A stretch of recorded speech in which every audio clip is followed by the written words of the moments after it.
So the object of this is to hear your stories, your recollections of living in Star, growing up in Star, making a living in Star, raising a family in Star, and your siblings, your parents, any stories is what they're looking for.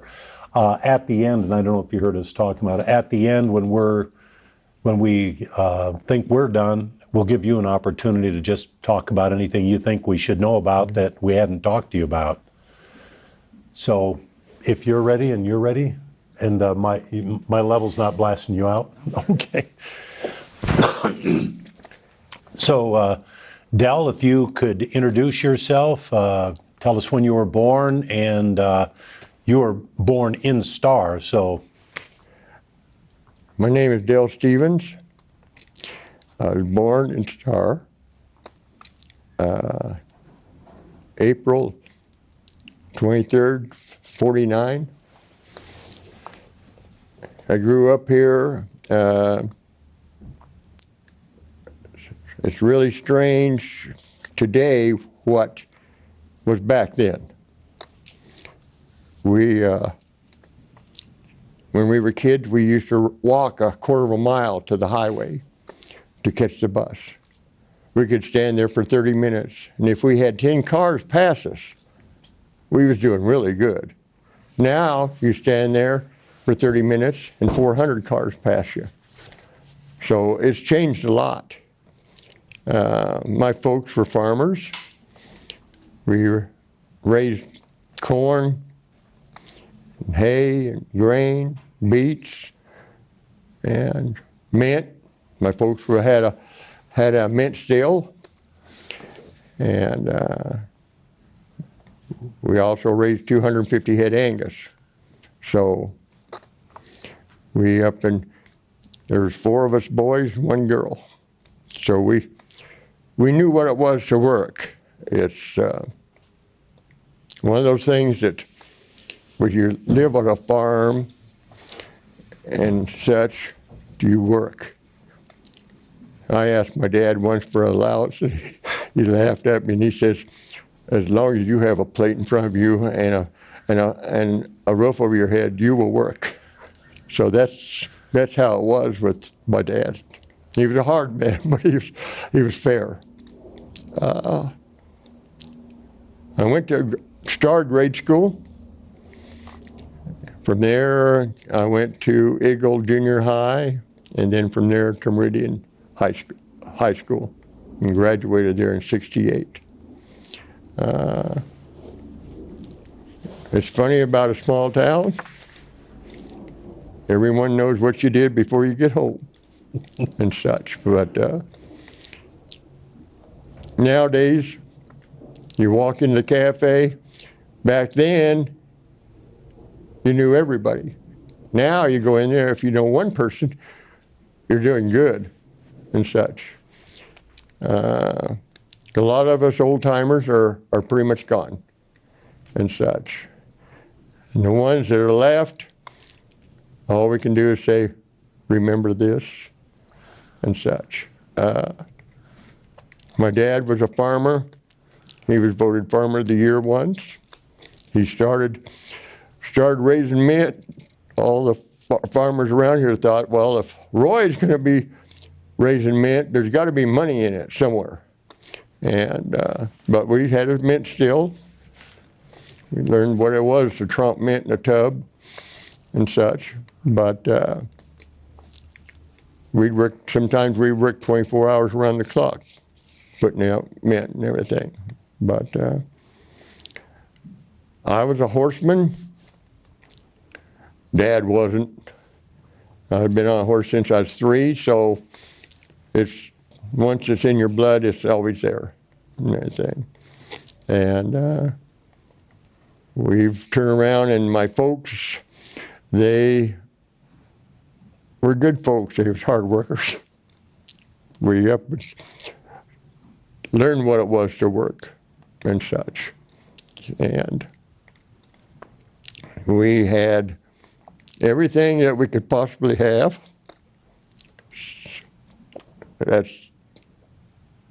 I can't complain about my folks. I got beatings that I didn't think I deserved, but there was other beatings I got and everything that I didn't get that I knew I deserved. So it worked out for the best, you know. And we used to have a trolley that went through Star. And if you went to Boise, the road went like this. So if you met a truck along the way, you had to pull over so that it could get by and everything. But Eagle wasn't much bigger than Star and such. And Star, they used to have the Merc, which had the front door right in the middle of the building facing the street. And then on the other side, west side of the Merc, was the service station, Chevron station. Across the street, where the cafe is now, that used to be a Texaco and everything. And then they had a car wash there. The building on the west side of that is used to be the Star Fire Department and such. And then later, my brother bought it out. We used it for a body and fender shop, and then the bar was right next to it. It had a couple of apartments back behind it and such. The lumber yard used to be where the water and sewer place is now. And that used to be the lumber yard. Over there where Blake's was, that used to be a conical station. And Kirtley's owned most of Star. They still have a bunch of houses and everything. A lot of the people that works at the store rents their houses to pay for the rent and such. Kirtley's, they had 2 sons and a daughter and such. And Jack Kirtley, he runs the store. Butch Kirtley, he's mostly into construction now and such. And then the girl lives up in Boise and such. Blake's, they turned around and came in, Dale Blake, and he was one who started the trailer outfit, horse trailer outfit and everything. So he's been there for a lot of years and such. And he passed away and everything. Now his son-in-law runs it. And we used to have a cafe on the east side of the store, and that was Iva Jean's and such. And it had the cafe and a bar behind. On the west side of the store was a Time for Two. And then they had a barber shop on the end of that, and then after that was a Chevron station and such. You get down there to the corner of State and Star Road, they used to have a beauty salon there where the real estate outfit is now. The big building there next to it, just east of it, that used to be Earl Post's auction. And they bring in all kinds of stuff, people would and everything, and they'd bring in stuff. And there's about, I think once or twice a month they'd have an auction. Everybody showed up. Us kids, we was running around all through all the stuff and everything, you know, just having a heyday and everything. That was something to look forward to, such. But then there was Charlie Stillwell. Charlie Stillwell lived on the south side of the Boise Bridge on Star Road. And he was an old-time cattleman. He up and ran a lot of cattle, had a feedlot there. Well, when he passed away, he didn't leave it to his 2 daughters. He left it to his 2 grandsons. And he incorporated it. Now the Phillips, they have land everywhere. Donley, Cascade, Horseshoe Bend, down at Middleton, I know good and well they run at least 2,000 head and everything. They do a lot of feeding and everything and such. And they're hard workers. But back in those days, we was all hard workers. You don't get something for nothing. You have to work for it and such. And I've been here a lot of years. I didn't think I'd make it to 60. I figured a horse fall on me before that. So, you know, I'm very fortunate. I went through cancer, beat it. I live one day at a time. That's all you can do. What else would you like to say? Well, tell me about your childhood. You said you had 4 brothers and a I sister? had 4 brothers, 1 sister. We all learned what it was to work. We had our moments where we had arguments, which that goes in any family and such. I'm the oldest, and there's my sister, she's in Florida, and my next is my brother Pete, he's in Meridian, and then there's Adrian, he's in Chalice, and then Leland is in Twin Falls and such. Everyone, you know, it's funny how you go to college to do this or that. That ain't usually what you turn out to be. You know, it's just, you know, I've built cabinets for new homes. I've turned around and framed. I've poured concrete. I've roofed.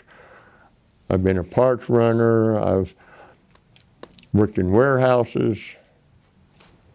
I've shod horses for years and such, and did a lot of different things. What did you do for fun growing up? Huh? What did you do for fun growing up?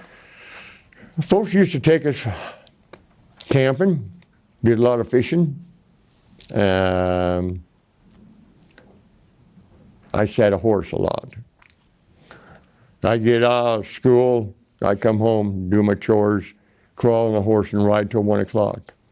When I got out of school, I'd turn around and go out and after my job, I'd go out and shoe horses and then come home and take care of the horses and take care of my folks because my dad had Alzheimer's, my mom had a bad heart. So I took care of them, and then I'd crawl on a horse and ride till 1 o'clock, and then I was up the next morning at 5 and had to go back to work. So I didn't get a lot of sleep, but I had fun. You know, we'd turn around and we'd have cattle down at the junction, so we'd turn around and I'd get out of school or such. I'd turn around and grab a horse and go down and doctor them for staph eye, pink eye. I had to rope them all and everything, and that's just the way it was. But did a lot of roping back then, and didn't do any rodeoing much, but I had fun and everything. I was more at home on a horse than I was anywhere else, so that's just. How did you get started on horses? How's that? How did you get started on horses? My mom put me on a horse at 3. So we had a small pasture out there between the house and the barn. Mom put me on an old horse called Tony. And we'd up and they'd go out to milk. When I got bored, I'd just grab a mane and slide off and go watch them milk. And then when I got ready to go back to the horse, he'd be grazing, I'd climb up his back, and when I got to the top, then I had to turn myself around and then turn around and ride the horse out. But no, I was breaking colts at age 10. and such. And we had ponies, we had work horses, we had all kinds of horses and everything. But they were just horses my dad had. My mother, she had a Studebaker buggy, doctor's buggy. So she went and bought a horse. So her and I, we broke the horse to the buggy and then turn around, and then she'd drive the buggy down to the store to pick up groceries. So when she got there, all the kids wanted to ride. So she'd have to take them for a ride and everything, and then she'd drive home and such. And I went to a sale years later, and I bought a mare for $5,000. And I came home, and my mother was there when I unloaded her, and she says, "That's a nice mare." I says, "Yeah." "How much did it cost?" And I says, "I don't want to talk about it." And she never said no more. 3 days later, she comes back, and she says, "You know, I figured out how much you paid for that mare." I said, "How's that?" She says, "Well, you left her with $5,000. You came home broke." And I figured, well, here comes the lecture. And she says, "You know, if you're going to stay in this business, you got to spend money to make money." And that's the way it was. But I watched my dad turn around and buy a $3,000 bull, and he cried about it and such, you know. So, but no, my dad, we had a lot of work with the cows and everything. And in '71, we calved out 40 head of first calf heifers and 28 below zero and a foot of snow on the ground. And we had 5, 6 calves in the house at a time, get them warmed up, dried off, and take them back out and wait for the next wave and such. I look back at it, and I'm thinking, God, I miss those days. But in other days, I don't miss them one bit. So that's where it's at. But I've helped people over here. Kenneth Van Manen, he lived over here on Canada. So he had cattle. He'd call me up, and I'd bring my dogs, and we'd turn around and go over and help him run them through the chute and such. So I enjoyed it and everything. Brings back old memories. So go from there. You have a lot of horses, and I know that you're... No, I don't have a lot of horses. I have a bunch of horses. Okay. A lot of horses is 100. Okay. And everything. So when did the horses become a business for you? Oh. And how did they become a business for you? Well, you can't keep them all. You got to sell some of them and everything, you know. And I've been doing this for a lot of years, and I've had kids come in and they want a horse, and I turn around and I said, "Okay, I'll tell you what. I'll give you a horse, but you work for me for 1 year. You pay half the board and everything, which is $300 for the regular horses, and you turn around and you work for me. You learn how to trim a horse, how to do veterinarian work, how to handle horses, how to handle a stud. And at the end of the year, if you have been here for the whole year, I give you the horse, papers and all. But you could work here for 11 months and 20 days, and if you quit, you walk away, you don't get nothing and such." And I've been doing this for over 25 years, and I've only had around 10 people that ever quit me. And I always have another person come around wanting a horse and such. But I've learned a lot of things over the years, and anyone that says they know everything about a horse, they better get out of the business, because you learn something new every day. And some of it's from people that don't even have a horse and such.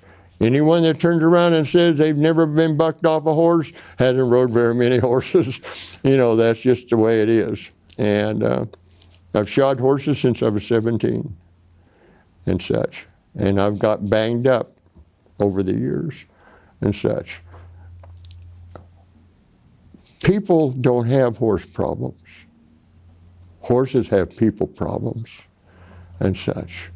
And anytime you get bucked off, you better sit there and think, okay, what did I do wrong? And such.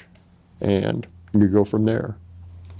But I've had all kinds of horses I've worked with and such. And you learn every horse has a different personality, just like a human does. You can sit out there and watch a horse in a pasture, a bunch of horses, and you can turn around and tell if there's something wrong with them.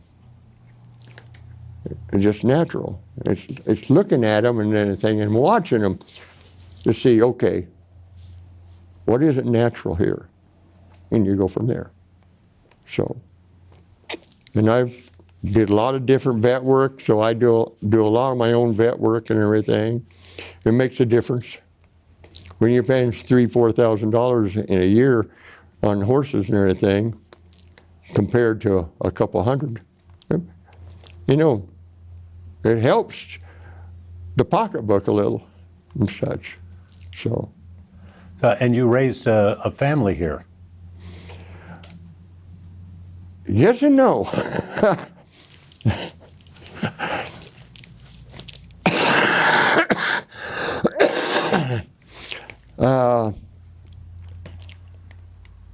My daughter's mother and I, we never got married.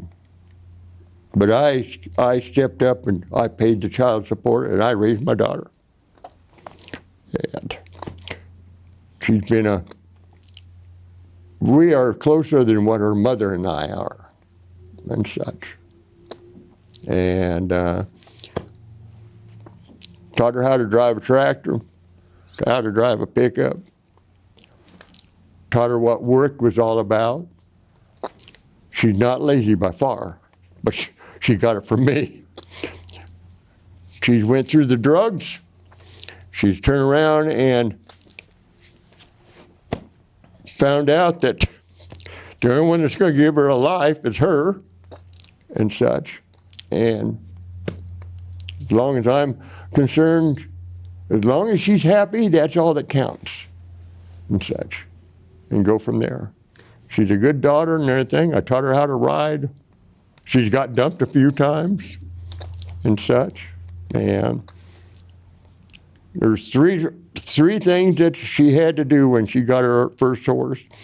And that is, if she got dumped, she had to get back on. And she had to turn around and learn how to share, and she had to learn how to take care of her own horse. Well, when she got dumped the big time, the one time, and I walked up and I says, "You okay?" "Uh-huh." And I says, "Anything broke?" "Uh-uh."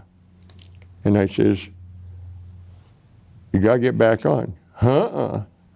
And I turn around and I says, "What's the 3 rules we had for you having a horse?" And she says, "1, I have to take care of my own horse to learn responsibility." I said, "That's 1. 2, I have to share." I said, "That's 2. And what's the 3rd one?" And she looked at me and her eyes were just water, and she said, "I can get back on," and such. And she got back on. Next morning, got up, had breakfast. I said, "Well, what are you going to do today?" She said, "Oh, I'm going to go ride," such. But she learned and such. And I hope over the years she learned something from me and such. I know she's happier than what she used to be. And me, I'm kind of like hard love for her. I turn around and I tell her how it is. She don't like it. That's her problem. I will never tell her what to do. I will give her advice. If she takes it and it comes out comes out good, fine. If she don't take it and it comes out bad, don't come whining to me about it, because it isn't going to do no good.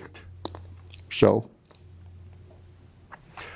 I wonder, you grew up on a farm, obviously. How big Yeah. was the farm, and what kind of things did you do around here? We grew up here on Plummer, so what's now Stephen Springs, that was where the home place was. And from Stephen Springs all the way to the end, north to the end of Plummer, we own 240 acres.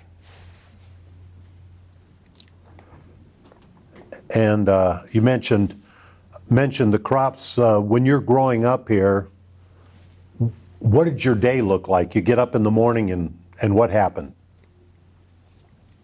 You went to work. Just depending on, in the spring or such, my dad believed in the moon book. So, everything was by the moon book and such. And one spring, he turned around and told Mom, he says, we got to get that 65 acres ready for corn planting. So they spent the whole weekend getting the 65 acres, just him and her. They came in about 12 o'clock on Sunday night, had it all ready to plant come Monday morning. Dad sat down, looked at the moon book. You're not going to like me. And he says, how's that? He says, it isn't until next weekend. So they had to do it all over. Mom could have shot him and such. But no, we did a lot of, I went and harrowed on the back 65 acres and everything once, and in middle of July, all I had on was a pair of pants and shoes, no shirt, and it snowed 3 inches. I was huddled underneath the tractor until it quit snowing. Then I got back on the tractor and went back to work and everything. That's just the way it was. In the mint time, we turn around and raise the mint. You got 2 kinds of mint. You got spearmint and you got peppermint. The spearmint is a lot less fragrant. It's a different kind of fragrance than what peppermint is. But at the still, or in the tubs when you're trumping mint and everything, it gets so bad you had to stick your head over the top side of the tub to get air because it was so strong. And the mint still, the first day I came home from work, I said, okay, what does it taste like? They had a separating tank there. And said, well, stick your finger in there. So I stuck it all the way up to there and stuck it in my mouth. It was over 100 yards to the well and such. And it just takes away your breath. I mean, it's so strong.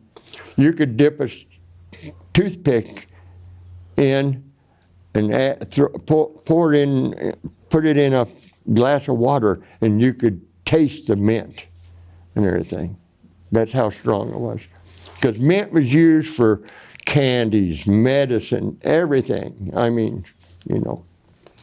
And we turn around, and those, I think, were probably the best times of raising crops, was the mint and such. Corn, I've done corn with Dad. I usually the pit finisher. I'm the one who rakes down the pits when they turn around and put the corn in a silage pit and everything, such. But we used to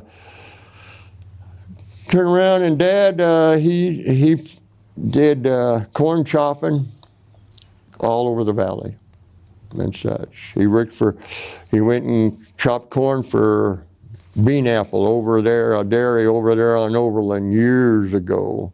I'd finish off the pit for him and such.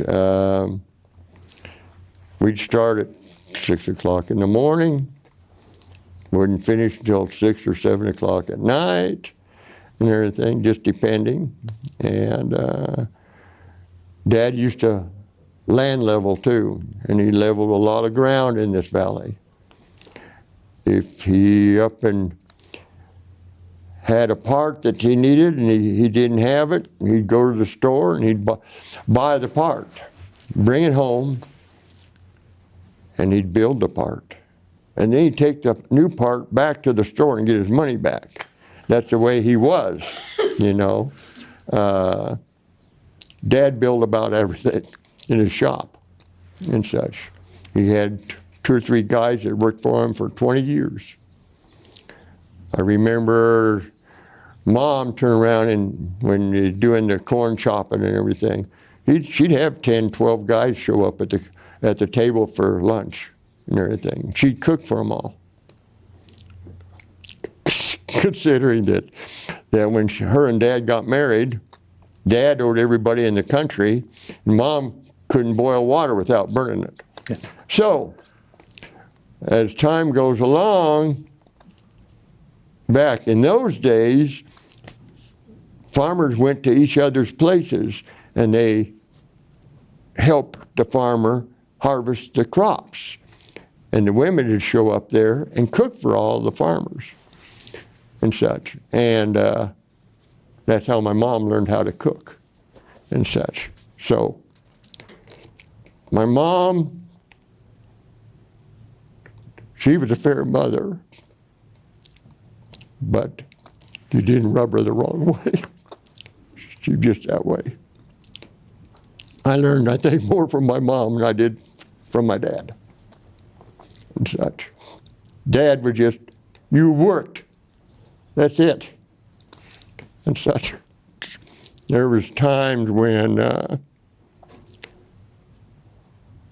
us kids would never see Dad for days. He was up before we got up in the morning, and he never came in until after we'd already went to bed. So that's just the way it was. I wonder if could you explain the moon book? I'm not familiar with the moon book. Moon book is, how do I explain it? It tells you when to plant, when not to. It tells you the weather. It tells you your lucky days. My mom went by the moon book when she went to jackpot to gamble. She never came home broke. She always came home with more money than she went with. It tells you a lot of things it tells you when to wean a calf or when to wean a colt or something. When you wean the calves and everything, if you wean them on the wrong date or such, they're going to bawl and everything. You wean them on the right days, they don't bawl as much. A lot of different things and everything that it tells you your good days, your bad days, and such. Go from there. Sort of like the Farmer's Almanac or That's similar the Farmer's Almanac is what it's all about. Okay. What was your favorite season growing up? My favorite season? I had 2. Spring. Spring was like you had winter, and all of a sudden you wake up one morning, the birds are singing, everything went green and such. Fall, I love the Indian summer. And that's when everything in the fall, nice weather, cool nights, and such. And summertime, it was hot. I'd rather be hot than I would be cold. I frostbit my hands and feet back when I was 17 duck hunting, and then I had the cancer. So it's taken a lot of heat out of my body and such. But winter, 1st of October, I usually have coveralls on. And I'm still wearing coveralls now and everything until this weather changes. So that's where I'm at there. The weather, I mean, working a farm, weather's a big deal. So when you're working a farm, weather is a big deal. Oh, yes. You got to pay Yes, attention. You never plant corn before the 1st of May. And it's proven to be right this spring because we've had some frost here in April and such. And a lot of these guys just turn around and planted their corn. Guess what? They're going to have to plant them over and such. So, no, Dad always said you never plant corn before the 1st of April.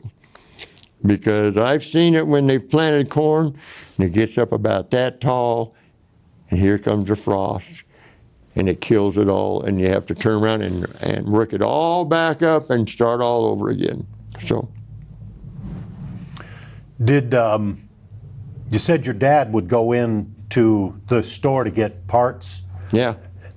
So did you go into town much? And what was that like when you went in there? Yes, the folks went into Star, to get groceries and stuff like that. They had a charge account there. And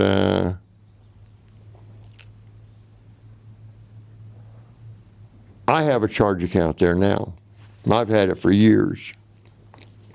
I won't say what happened with the charge account with the folks, but we'll let that pass.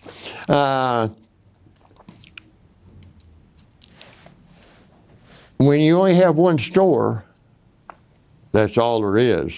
There is no more and such. Nowadays and everything, I go over to D&B for most of my stuff and such, and or Middleton and such. But no, they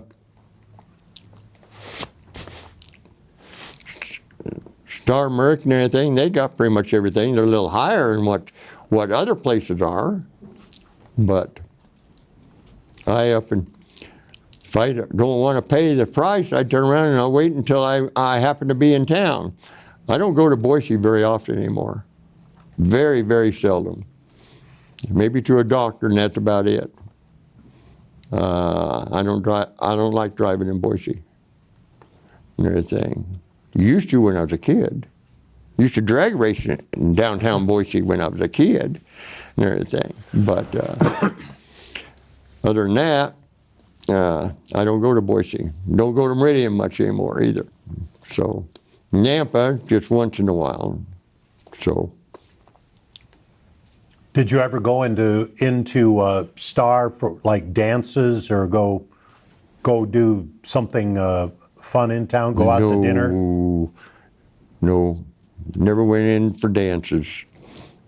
I turned around. I used to go to Nampa. Then I went to Boise for dances years later and everything. Go into a bar and dance or whatever and such. Used to drink a little. I don't drink at all no more. And such. It's funny the people you meet in bars and such. I had one gal was dancing with, and she turned around and says, tips my hat back, and I said, "What's that for?" And she says, "I'm just checking to see if you had hair and such." And I said, "Yeah, I still have hair." And everything, But one night I went into a bar and I met this gal and we danced all night long, had a good time. And the next weekend I came in and she was sitting there and I asked her to dance. And she turned around and I says, "You want to dance?" And she says, no, thank you. Wouldn't have give me the time of day. And I thought, what the hell? So I was over there talking with a bunch of cowboys, and we was talking horses and bloodlines. And she comes over and says, "Let's go dance." So we get out on the dance floor. She said, "I owe you an apology." And I said, "For what?" And she says, "Well, I thought you was a drugstore cowboy, and I was listening to you and the guys over there talking horses and bloodlines, and I used to be married to a trainer, so I know a lot of the bloodlines you was talking about. So I knew you had to be a cowboy. And I said, how did you come by that? And she says, well, you got $300 boots, you got a $300 hat, you got nice jeans on and nice shirt on and silver buckle, and you walk bull-legged. And I says, well, I didn't know you had to have your old beat-up boots and covered in shit, and your old torn-up shirt and pants and an old beat-up hat to be a cowboy. I said, my mother taught me to clean up. And she says, I still owe you an apology. So it was kind of funny, but you can always tell a cowboy from a drugstore. So that's the way it was. Do you have, I imagine working around mint and other things, but working in this valley, are there any smells that your favorite smells or that really? Smells? Yeah. Mint. We was raised with mint. I love the smell of mint. Spearmint's really nice. Peppermint, it's a little bit more stronger and everything. But yeah, I like the smell. I like the smell of shit. Used to go with a girlfriend, we'd drive by a feedlot and turn around, she said, God, what's that smell? And I said, money and everything. That's what it was all about and everything. You walk into a barn like I have here and you smell the horses. There's nothing like it. Now, a lot of people would turn around and say, you are nuts, But if you're raised on a farm or such, yeah. That, love the smell of peaches. Love the smell of blossoms.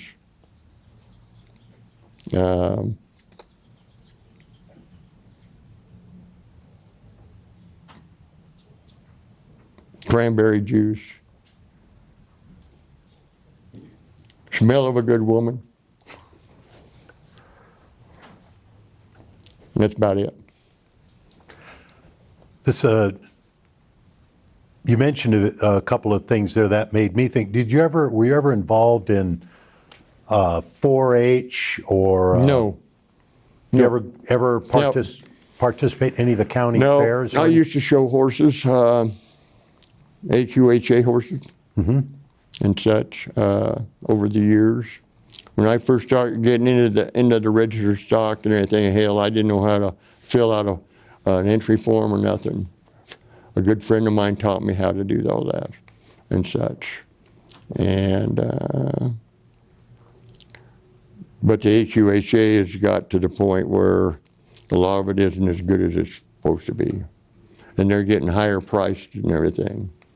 But if you want to sell horses, you better have papered horses because great horses ain't bringing as much as papered horses is. But the price of horses right now is straight through the roof. So. You used to show horses? Yeah. What did you do? How did you show them? Well, these are mostly halter horses. So you stand them for confirmation. And I used to run chariot horses years ago and such, back in the 70s and such. But I sell a lot of horses. People use them for roping or whatever and such. And some of them use them for 4-H. A little gal that's working for me right now, she will have her horse that she's working for 4-H and everything. And some of them use them for barrel racing and everything, or roping horses or hauled horses or whatever and everything. It just depends on what they want to use them for. What's some horses aren't good for this, but better for something else. So, it's just a matter. Like an old man told me once, he says, a horse is only as good as their trainer and everything. What one man can't get out of a horse, another man can't. And that's how it is. So you you said you invested $5,000 in that first horse with the conversation with your mother. What did you end up doing with that horse? Is that what got you started? Was that anyway? That stud there is out of that mare. I turn around, I spent $5,000 for that mare, and I bred her for 16 years to my Palomino stud. And out of all those colts, I kept 2 of them. A black mare, which is a full sister to my black stud, and turn around, and the rest of the colts I sold. I paid for that mare about 8 times over the years and such. There's horses that you sell that you wish you hadn't sold, and there's other horses you wish you'd have sold, but you kept on to them. So it averages out and everything. And if I had 100 acres, I'd have it filled with horses. I love horses and everything. I love the way they move. I love their personality. Everyone's different. So you have to turn around and take it in stride and such. And I've had people walk into a stall and can't even catch the horse. I can walk in and they know my voice, and all I have to do is say, "How you doing, lady?" And they walk right up to you and stick their nose in your pocket and such. But that doesn't mean I have a pocket pony. I like to have a horse that's a little bit scared of me, because that way they respect you more. So, but I've spent money for other horses, and such. And I'm not a rich man. Any horseman, a lot of horsemen are in this country, just because they have some nice horses, they usually have an old beat up pickup like mine. That's just the way it is and such. You don't make a lot of money, but the deal is you're happy and everything, And you don't have to have a lot of money to be happy. You turn around and you do the best you can with what you got. If you can't afford to turn around and fix something, you don't go to town and buy something to fix it. You turn around and improvise. That's the way my dad was and such. That's the way I am and such. I don't turn around and I don't have the money, I don't buy it. I don't owe a dime to nobody and everything. And I will keep it that way until I die and such. But you have to look at different things and what you can afford and what you can't afford and go from there. And I've went to places and people have horses for sale. And I get there, there's machinery and barbed wire and shit everywhere. And I thought, and then an old barn that's about ready to fall down. And you think, he can't have much of a horse to sell. And he takes you into the barn, and you got 2 horses that are drop dead gorgeous. But this guy is poor as dirt. But the deal is, he takes care of his horses and such. I don't have a lot here. What I have here, I try to take care of. My barn and my yard out here is probably cleaner than what my house is. But I spend more time in the outside than I do inside. So, Dell, can you speak to how Star was different before they built the dams? years ago, before the dams, the Boise River flooded all the way to the foothills. Mom and Dad turned around and told us stories of they'd have to take a rowboat from the foothills and come all the way down here to take care of the cows and everything. So everything down here in the bottom, there's an aquifer underneath. That's how come you got a lot of artesian wells in this valley. You get over by New Plymouth, you don't hardly see an artesian well and everything.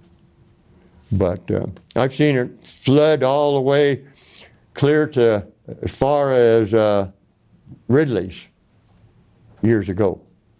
And that was with the dams and such. But I've seen a log jam at the Boise Bridge on Star Road. They had to blow it to turn around and get it underneath. You get over there on Eagle Road or Linder, got a lot of flooding there and such. But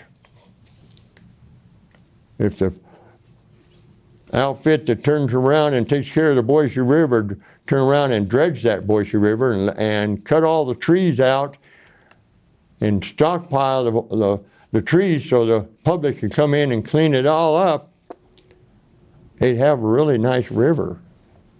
They'd have better for trout fishing. They'd have a lot better flowage, and you wouldn't have the flooding you got. But that isn't ever going to happen. Not in my time, at least. So.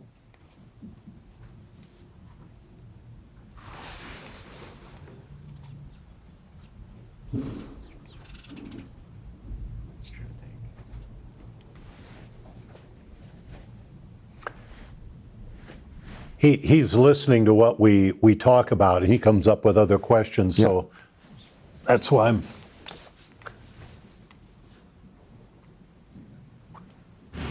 What about rain check? Okay. Rain check. I can't hear you. What about rain check? Rain check And quickie. Rain check. and quickie. Huh? And quickie. And quickie. You mean the horses? Yes. Oh, there we go. Oh. Rain check was a cold I had. Lineback buckskin. He came down with pneumonia. The vet said he wouldn't make it. I said, give me the medicine, I'll turn around and I will doctor him. I doctored him clear through the winter, summer and winter. The next spring, he looked like $1 million. And then the strangles hit him. Strangles is a virus that hits them. They swell up in the glands. They'll either break there or through the nose they'll drain. But when you have pneumonia turns around and does a tow on you, on your lungs. And that did a tow on this cold. Now I end up having to put him down. Quickie was a bay stud I'd bought. And he'd never been out of the ribbons. Showed him in halter. Showed him over in salmon for 3 years, and he won grand champion every time and such. But I used to go over there because I had friends that used to live here, and then they went to salmon. So I showed over there for 5 years. Every horse I took grand champion. Quickie was one of the horses that I took, which I took him for 3 years, and he won grand champion every year. So, but I got a bay mare in the back here that she went up to the fair as a 2-year-old, and she won grand champion, best of show on all mares and best of show on all genders. So she cleaned house. And then as a 5-year-old, she turned around, came back, and she won grand champion again and such. But I've had a number of nice horses over the years and everything. And when I first started showing horses, I was down the road a ways. I mean, I never won first. I mean, 6th, 7th, whatever, you know. But as time goes along, you learn how to pick your horses, what you want in halter and everything. I always believed that a lot of people, ropers and everything, they have a horse that has a great looking body and a head uglier than sin and such. And to me, I want a horse with a great looking body and a great looking head and has some brains to go along with it. So I ride in style. So, you know, everyone has their own preferences. Everyone has an opinion. So we go from there. So a lot of times people will do this for, is it the lifestyle, to be able to be out here and have land, to work the land, to own horses? I'll tell you what. When you're raised in the country and the land and everything, I think every kid ought to be raised on a farm or a ranch, because today the kids don't know what it is to work. They've never been taught to work. So that's just the way it is and everything. But I've had people that come out and see my place and they turn around and said, boy, this is a nice place. We're going to have a place like this. And I said, what do you do for a living? Oh, we work in town. And I said, what do you do when you get off work? Oh, we just want to relax. And I said, you will not have a place like this. There's always something to do. There is fence to fix. There's animals to feed. There's doctoring. There's this, there's that, and everything. My daughter knows what it's all about. She's got 16 acres and everything, and they always got something to do and such. But she learned it from me and such. There's always something to do. You can't turn around and live in the country and not have work to do and such. There may be places you want to go, but you can't because you have to stay home. Just like me. I had a colt last night. I was up all night with her and everything, you know, and I turned around and I watched a lot of colts being born, and they said, don't you get tired of it? And I says, every year's a new year. You don't know what to expect. You don't know what you're going to get. You're going to, you know, and I've had a horse that dropped a colt in the middle of the afternoon and have 14 cars lined up along the road here just to see this colt being born and such. And every year's different. Every year's a pleasure to watch and such. And I had a colt once that the mare had to have help, got the colt out, colt wasn't breathing, didn't have a heartbeat. I started pumping on him, finally got a heartbeat, stuck a twig up his nose, got him to gag, he turned around and started breathing. I said, you're on your own now. And I walked in, watched television for an hour, walked back out to see how the colt was doing. The mare and colt was gone. He was out walking around. You know,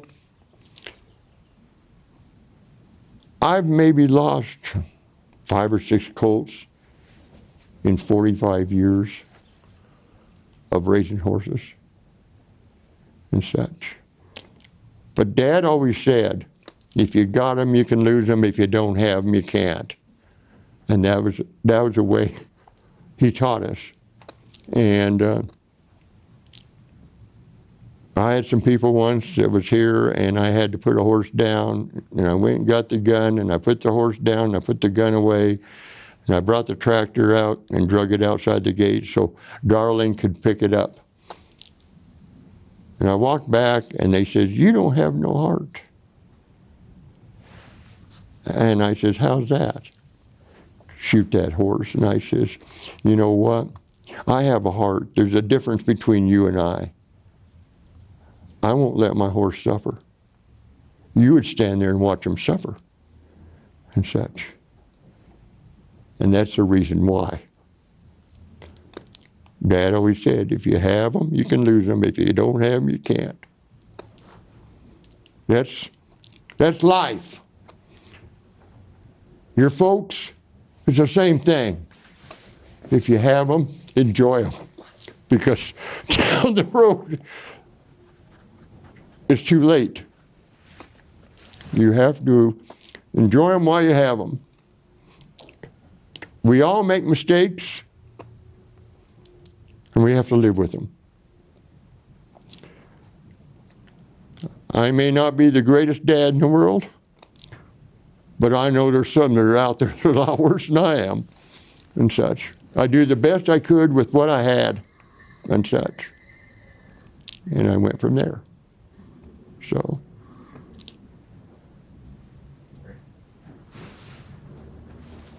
Okay. I- Do you want to close it out, Dean? Yeah, is there, before we, well, to end us, is there anything that you think we should know or that we haven't talked about that you'd like to share with us? No.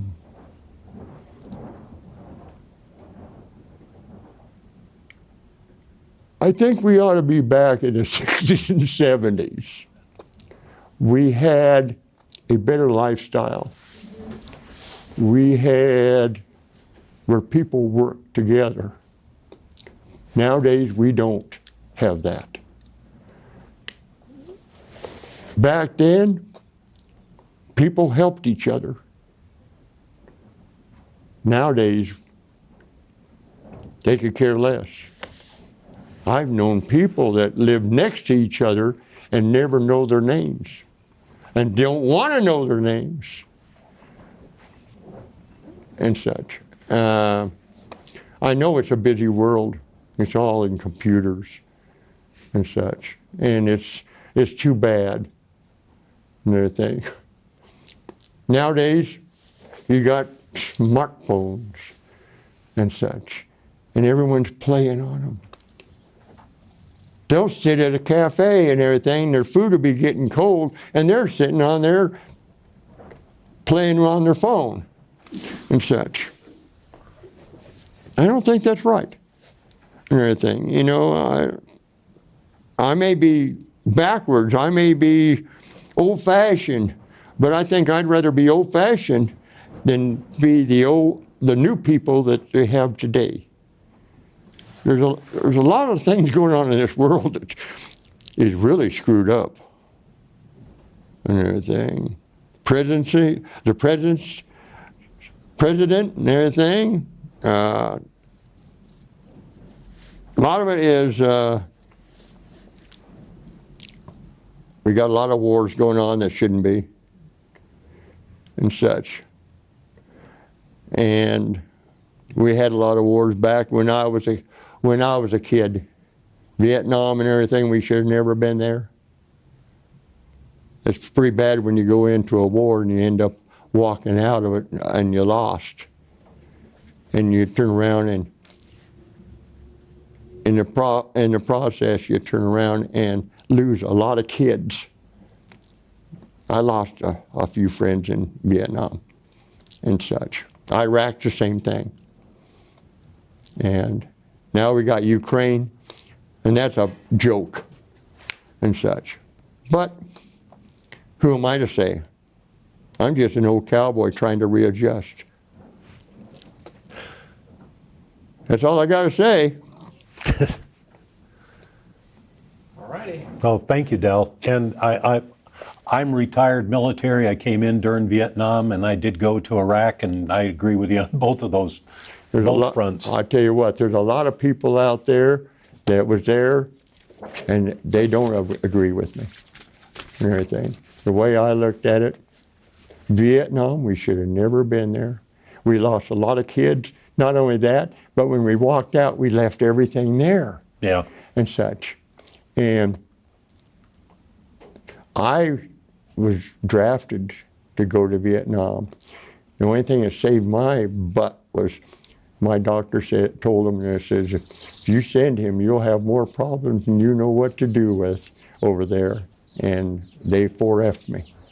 And in a sense, I'm kind of thankful it happened that way.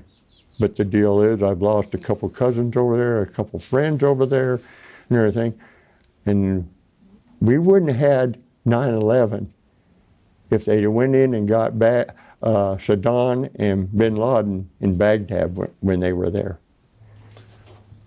Such. So, and you know, military's military, you know, but military, government runs military and everything. And I tell you what, this government isn't all it's cut out to be. I'm patriotic to a point. I'm just, it ain't all it's cut out to be. And government's not helping any. So we'll go from there. Dell, do you ride any of your horses in the 4th of July parade? No, no, no. There's Last time I was in a parade, I rode at the Snake River Stampede over by the park in Nampa. And I was riding a buckskin mare of mine, and we was walking along, and someone dropped an M80, and the whole line in front of me and behind me just disintegrated. And this mare, she just kept on walking, like nothing had happened, you know, and such. But I haven't been in a parade in years and everything. The rodeo they had at the Snake River Stampede, I saw Roy Rogers, Dale Evans, Horse Cartwright, Lil Joe, Tex Ritter, Cheyenne, oh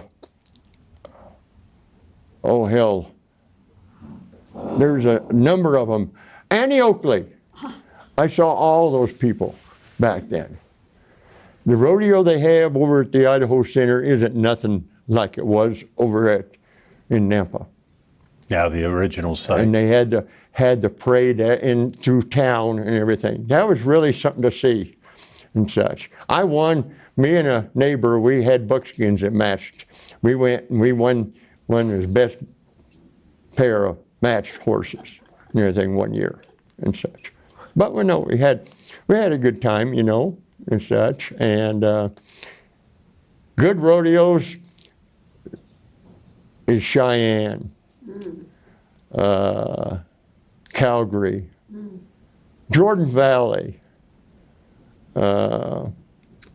Riggins, but that's a drunken brawl along with the rodeo. I was going to say everything they do up in Riggins, everything they do in Riggins, the jet boat races and everything, they all turn into drunken brawls. It's a drunken brawl, and I mean, it's just that way. But Jordan Valley's good, Homedale Rodeo is good, and such. Vail Rodeo is good, and such. But Pendleton, another good rodeo, and such. There's a lot of good rodeos. Cheyenne.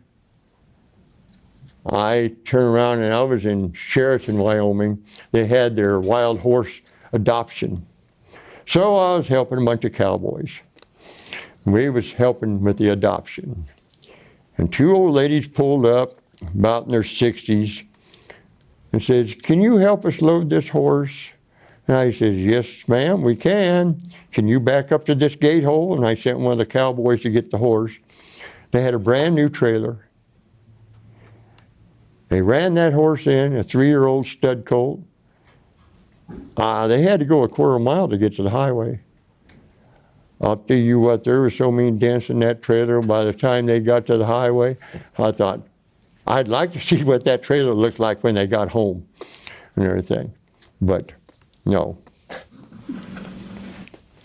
All kinds of things happen over the years and everything, you know. You learn different things, you know, and